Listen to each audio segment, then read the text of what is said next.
Welcome to Not Milk Never Milk. Subscribe if you're lactose intolerant. Start by reproducing the audio problem to observe when sound drops out.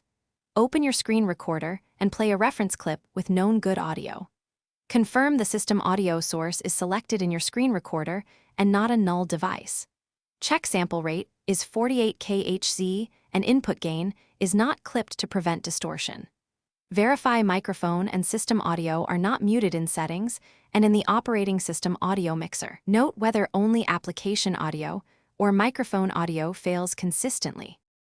Open the recorder preferences and enable system audio capture for your display recording. Set the sample rate to 48 kHz and choose a bit rate of 320 kbps for higher fidelity. Increase input gain to a safe level and disable automatic gain control if it trims peaks.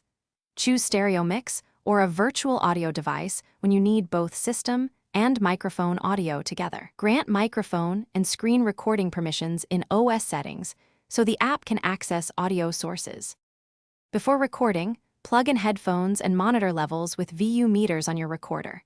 Do a short test recording of 10 to 20 seconds and inspect waveforms for clipping or dropouts. If levels are low, raise gains slightly and retest until peaks stay under clipping thresholds. After recording, trim silence and normalize audio to -1.0 dB to achieve consistent loudness. Export the file at 48 kHz and 320 kbps, and test the exported file on another device to confirm sound is fixed. Thanks for watching. If this was helpful, leave a like and consider subscribing. See you next time.